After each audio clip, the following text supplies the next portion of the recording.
Well, good morning, everyone. I'm Jan Erickson from Stepping Aside, and welcome to Somewhat Daily Tarot and Rune for the 10th day of June 2019. Well, I think my phone has been ringing over there, and so I've had to start this over a couple of times. I'm not going to go answer my phone, so I don't know what it is, but we'll find out when I get done here, I guess. But it broke my train of thought. I had just started, and you know, anyway. I think it was from my acupuncturist. I'm going to go see an acupuncturist, and as she's a naturopath. It's a clinic. I have to go get my cannabis card renewed here, and I'm seeing a different doctor now. I'm seeing a naturopath, and they're going to do some acupuncture on the areas that are still damaged from the RA. I'm in remission, and I did that through cannabis.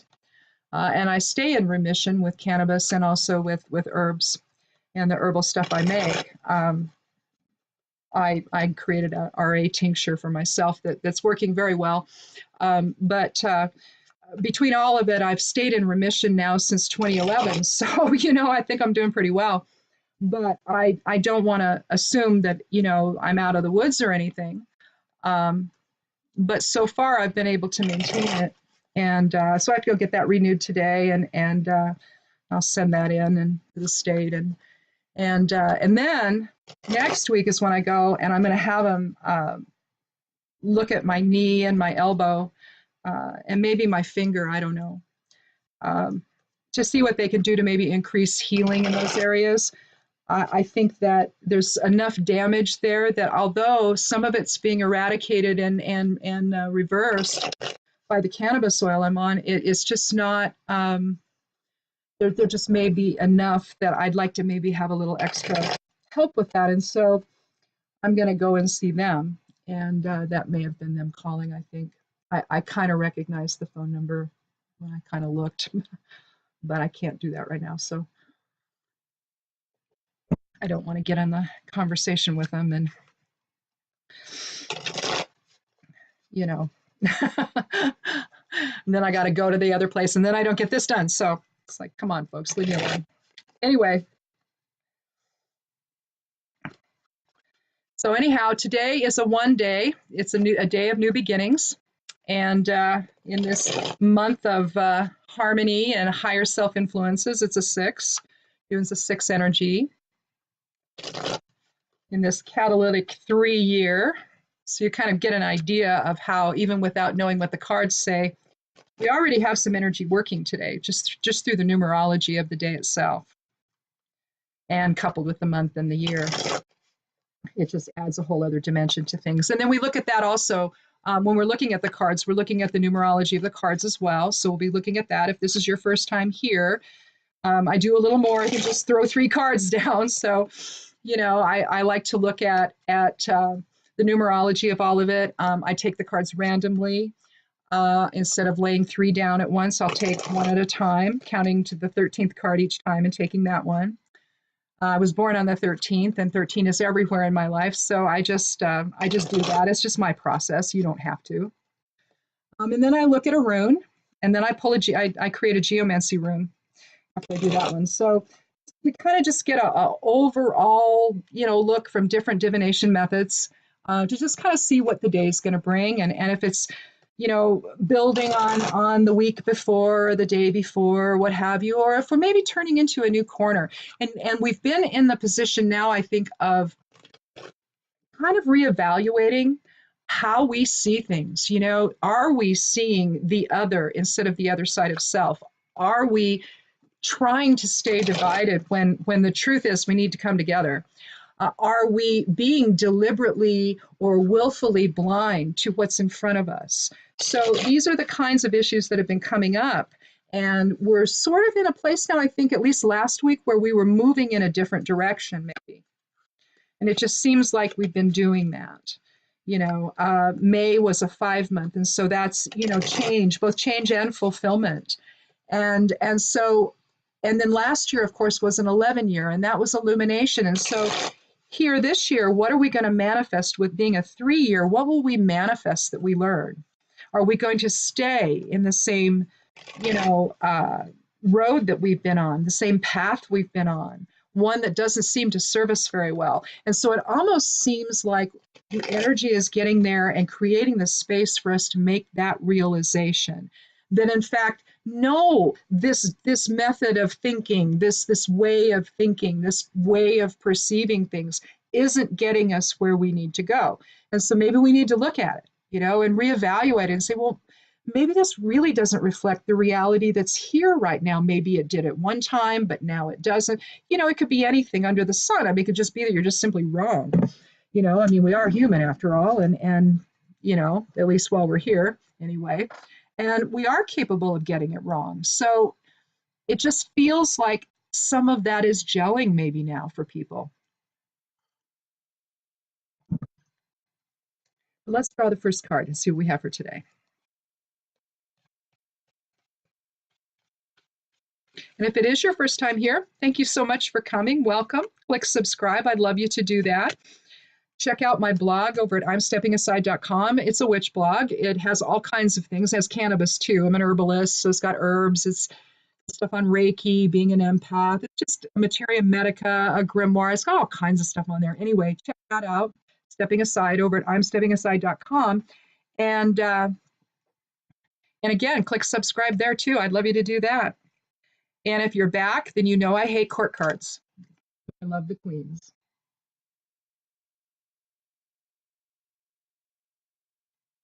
Here we see the queen. She's appears to be looking at the sunflower in her left hand. She's got a staff in her right. You see the lions adorning her, and the sunflowers as well, adorning her throne. You see them there as well. You don't see any up at the top. You see them just drawn there, painted there. But down there, you see them as part of her armrest, don't you? You see lions there. And then you see her little black cat below. Now the cat himself, you can see, is looking directly at the observer. Like, kind of like, what do you want? Court cards are interesting. They can be confounding. When I first started doing this video series, I was doing one card and one rune. So after a rash of court cards, it's like, well, what are you going to do with this? You know, it's either the person on the card or it's their qualities they possess. So either we're dealing with some issues of authority, perhaps. Either it's a woman dealing with issues of authority here and how we express that. Are we being benevolent? Are we being magnanimous? Are we being pushy? Are we being aggressive? How are we manifesting our queenliness? You know, are we doing it with reason? You know, say it's the Queen of Swords. Are we, you know, with that one, it's typically off with their heads. You know, basically, especially if you're looking at the Thoth expression in the Thoth deck. There she is reclined in her throne, and she's got a sword in one hand and a severed head in the other. So that tells you right there, the Queen of Swords is not someone who's going to take any crap off anyone.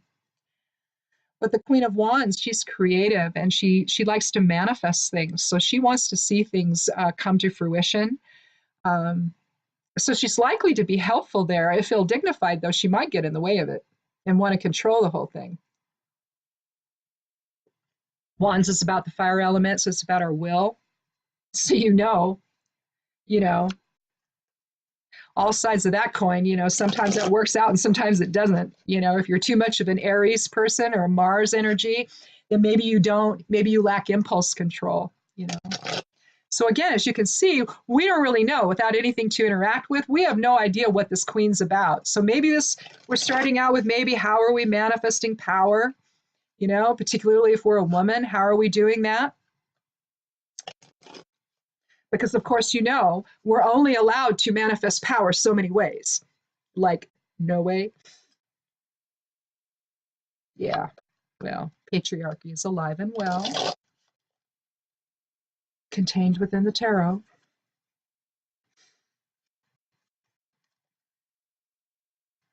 I saw this other review on a deck. I can't think of the name of it. But the woman who did it, it's a different concept. It's very goddess oriented. It's very easy. It's looking at life through allowing mostly, and finding a way through that way. That was the impression I got anyway off of it. I'd like to see a little more of it. It looks probably more like an oracle type interpretation of it, but from the initial cards that I saw, the pictures of him, I mean, it really is a derivation on the Rider-Waite, so I don't know. But I'll see if I can find that and get a little more information on it for you guys. I just thought it was an interesting approach to it. And someone did a review on it, and I just sort of briefly read through it, and I didn't read the whole thing, though. There's lots of different approaches in tarot. The really non-traditional decks, a lot of them are pagan. The Wild Unknown, the Wildwood, the Robinwood, the Druid crap. Although Robinwood, even though Robinwood is a little pagany, it does tend to mirror the Rider-Waite. It's just done in a way that is just beautiful. So, but anyway, there's a lot of pagan ones out there. There's the Hermetic ones. You know, of course, the Thoth is more Hermetic, even though it's, you know, geometric, and I mean, it's intense. I love that deck. I just love it. Then you have like the Heindel deck, which is just incredible. You know, some of the Hermetic ones are like that one in that it includes, you know, other types of divination on them. The Western Tappa Tarot is like that. It includes not only Hebrew glyphs, but it includes, you know, the elements. It includes geomancy. It's just a multi-divinational tool, basically. And just even the plain deck of cards can be considered that as well. So just got to know what you're looking at and what all of it might represent. So you can see all kinds of things. Let's do another card and see what this queen actually is doing here.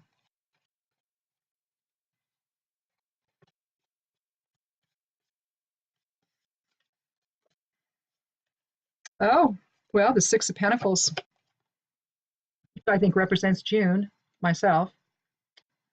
But here you have shared abundance.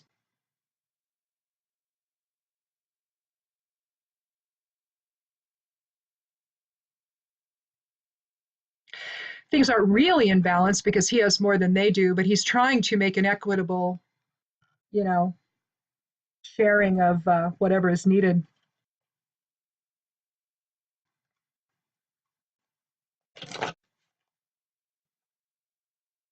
We don't generally assign a number to the court. The page would be an 11 if we did, the knight would be a 12, the queen would be a 13. Now we can either reduce that to 4, which most numerologists do, or if you're like me, you consider it the master witch number and you don't. But, you know, that's just me. I just think that it's a level of creative energy that can stand on its own, basically. Hence being the number for witchcraft. 7 is also a number for witchcraft.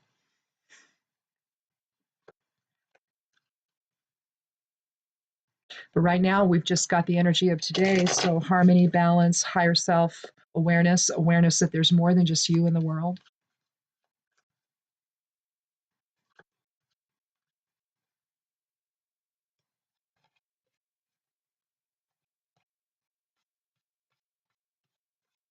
But if you did make that into a 13, that would be a 4, coupled with 6 would be a 10, which brings us back to the new beginnings of the 10, which is today. So again, we're starting something new. And again, it must be heading again in the direction of thinking about someone other than yourself, about seeing the other side of self instead of the other. And here we have the Two of Swords again. Back to the ocean, back to emotions, blindfolded, letting the chaos dissipate so that you can think, make a decision with dispassion instead of letting emotions influence all of it. You see the crescent moon above, that's in its maiden phase. So again, new beginnings, new path, new decision, new direction, balanced reasoning. Again, relating to this. Together we're looking at 8, which is an even higher level, an even more spiritual level of leadership and harmony. And again, understanding the greater aspect of self in others instead of seeing the other, understanding your relationship to them and your responsibility to the other, because it's the other side of self.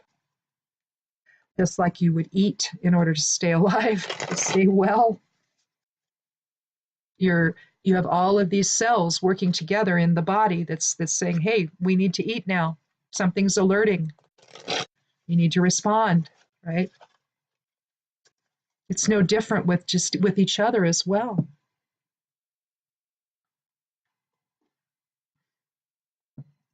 When we seek to harm, when we seek to lash out,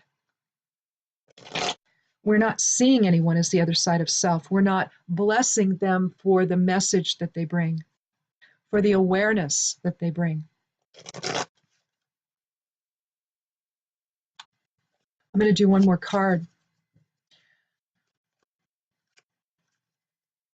Again, I think we're heading in the direction of that understanding, that we're not alone here, that we are part of the greater aspect of source presence or of the creator manifested into form. We're just little points of creator's light manifesting into form to interact and learn more.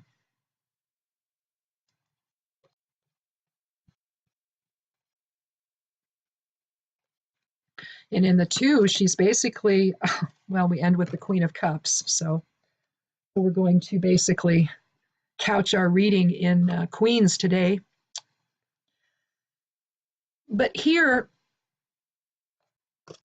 we really need to understand the feminine side of self here in terms of our choices. The receptive presence, that's what the Queen of Cups is basically describing the receptive presence, whereas the Queen of Wands is the creative presence. I think that we've been seeing a lot of this where this type of receptive energy, we just keep coming back to it, that that's what's actually needed here. Whether it's boundaries, whether it's some kind of foundation or structure. You know, we had a 13 here with the Queen, now we've got it twice. And I view that, you know, the parallel in the Elder Futhark as I was, that's the 13th rune of the Elder Futhark. And what you're looking there is you're looking at something that does this. See, it does, because it comes up like Laguz, comes down, and then comes back up. And so it's an as above, so below energy exchange, basically. Spirit with form or spirit with ego. But since we don't express back the other way, we don't begin in ego, we begin in spirit always. It is always a directional expression that way. Either as above, so below, or you begin at the still point and express outward. However you want to visualize that energetic movement, you know, you can do however you want to do it. But here, what we're doing is we have both a receptive and a creative presence. So what that's saying is, and then here we have the 6 of Pentacles where it's shared abundance. You can see right away the influence of the Queen on harmony, or the influence of the Goddess presence on harmony. Patriarchy has gotten us in a position where oppression seems to be, you know, the way it is. I mean, just from abortion laws alone that are being enacted. The disrespect shown to women is beyond the pale.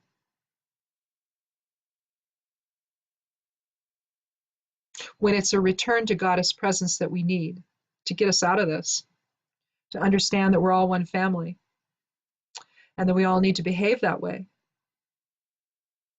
And to anyone who's trying to divide us, we need to look very, very suspiciously at that individual, don't we? It's like, why are you trying to cause trouble between us? What are you doing? Oh, you just want us to believe you and not the facts? Really? Okay. No. So again, I think that this is further defining. Let's go ahead and I'll pull a rune, but I think what this is doing, we're doing pretty good on time here too. We're only at 20 minutes. So, but I think what this is doing is suggesting that we need to drop resistance here, and we need to begin allowing for the truth to be known.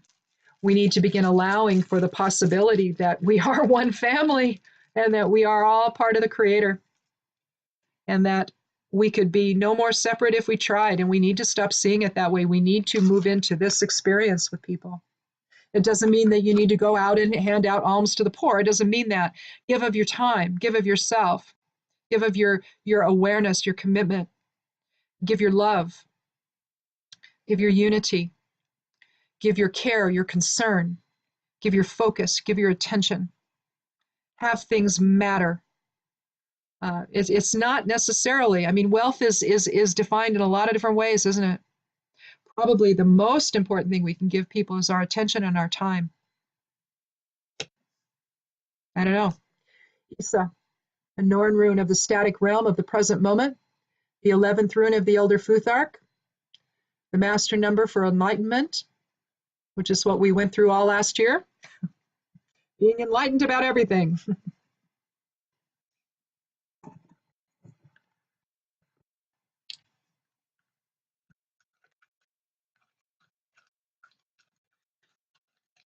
Let's see. So if we had, let's see, 4 and 4 is 8,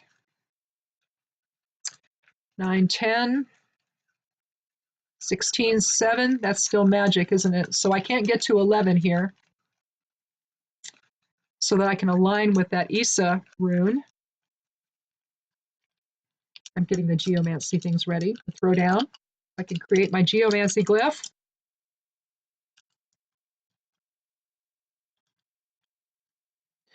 The thing about Isa, it's being the rune of the static realm or the present moment. It basically says all things happen in the present moment.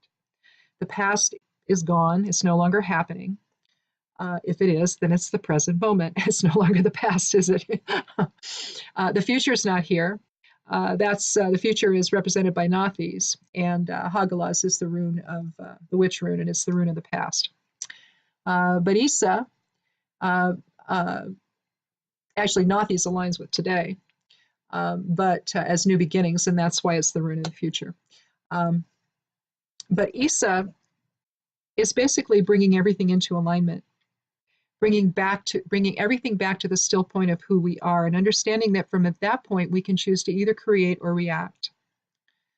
I'm actually working on another book that's kind of a manual. I don't know. That's all I'm going to say. But it kind of has to do with this.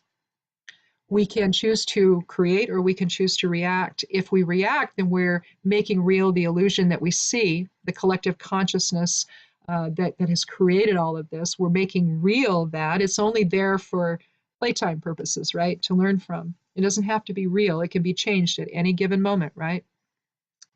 We think everything's carved in stone. Well, no, nothing is. Nothing is. Everything's resonance. Nothing is carved in stone, even the stones. There's space between. So I guess the point is that with Isa, it's telling us that we need to come into reflection. The queens on either side telling us we need to come into reflection. I don't think I ever brought that up. In fact, I'll put the geomancy runes down. Look at both of them. She's looking at her sunflower, expression of her will and success. And the other queen, expressing the power of reflection, is looking at her chalice. Look at how ornate that is. You see the cherubs up above, whereas this one has lions. She has cherubs.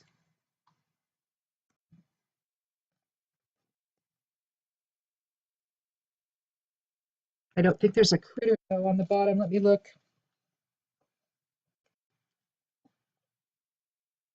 Oh, wrong one. Wrong queen. Unless there's something there to the right, but I can't make it out. We have cherubs all over with hearts and everything.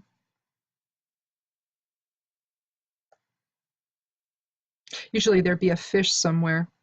And that might be but I can't make out what that thing is down there at the bottom next to the author's or the painter's signature.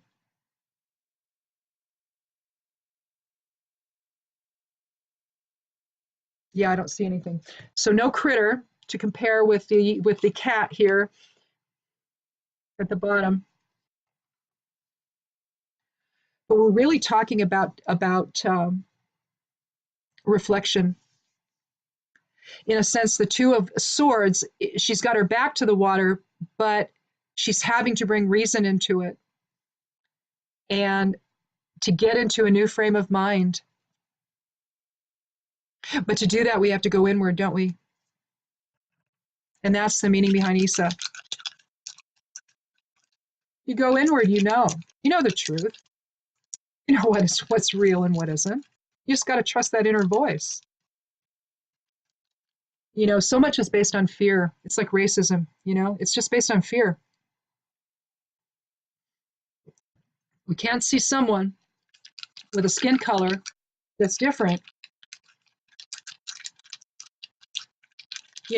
as the other side of self. But guess what? It is. That person is. I don't care what color they are. I don't care what gender they are. I don't care what religion they have. I don't care what they look like.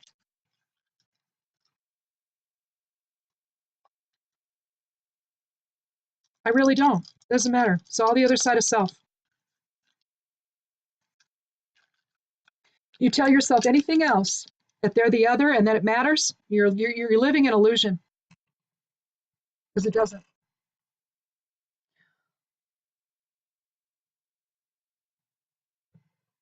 Well, it looks like, yeah, I've got, I'll draw this out.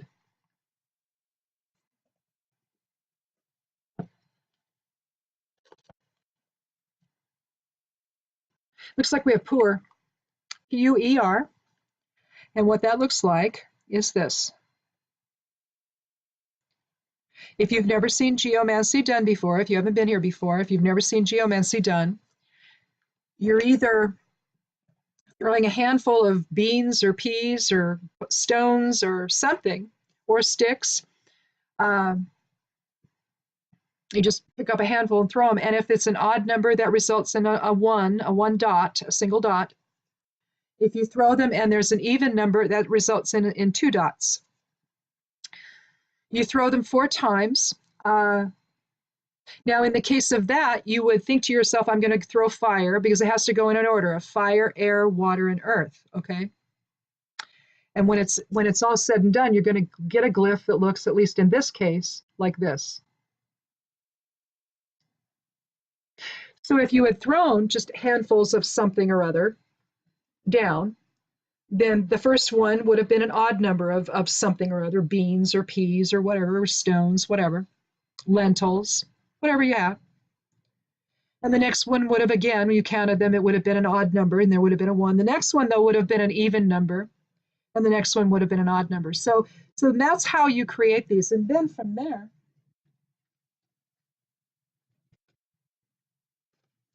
they can go into a shield chart, which I do once a month over on imsteppingaside.com. Anyhow, you can check that out. I do it at the beginning of the month, so there's one up there now for June. And so you can get an idea of how all this is. You create the first 4, and then from there, the others are created by combining the numbers. And anyway, it's fun. But the point of Puer is we're talking unstable energy. We're talking a lack of impulse control. We're talking about a young boy. And, there's some fiery Mars energy there, but it's not enough to probably get into too much trouble or anything. So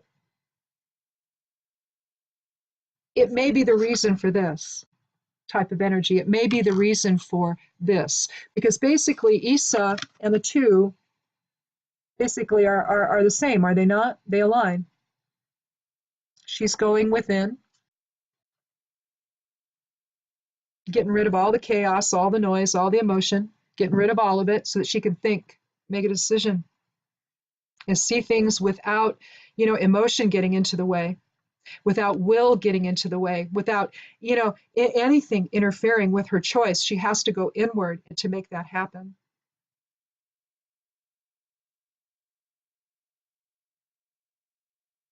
So I suspect that the energy of Puer likely is what the catalyst is for whatever she has to do. And in fact, it may be that we need to move this one before the 6, and then maybe she's moving into this. This is the end result of her decision.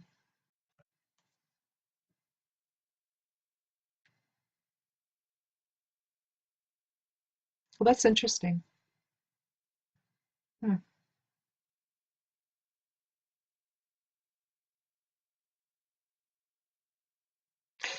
The opposite of Puer is Puella, which would be a young girl. Same sort of thing. It's not that it's that they're negative, it's just that they're youthful. And with youthful energy, they make a lot of mistakes. Maybe they get a little too eager. They do things maybe without thinking. So they're fortunate, but not too fortunate. They lack impulse control, but they're not, somebody that you really need to worry so much about in terms of maybe other than maybe protecting them a little bit. And that may be where the queen is coming in. They want to protect that unstable energy and so that it doesn't affect anything. Interesting. Well, there's a lot of synchronicity with this card, I think. I think that Puer is telling us the foundation for all of it, though. I think being an earth type of geomancy tool or divination tool, I think that because geomancy is basically earth, it can be viewed as well, geomancy is also having to do with ley lines and pendulums and things like that as well. It's not just this, but this particular divination tool is called geomancy. So it's just another form of it, another expression of it. But basically, you're talking about foundational stuff whenever we draw this one, and that's why I started doing it. I really don't know any other reason why I did it. It's like, okay, I want to find out one more thing, what's really at the heart of this. And so I started a few weeks back, I started including this one in the reading as well.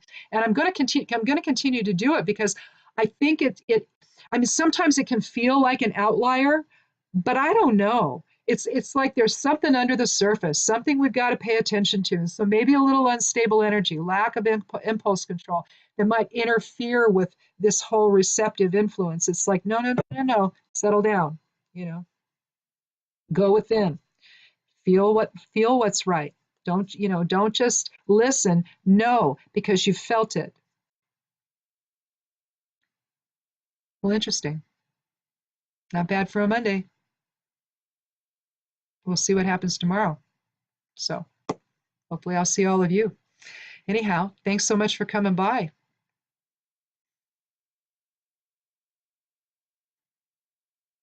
Yeah, I mean, if you need to take some time out to think about something and come to some kind of decision, make sure you do it.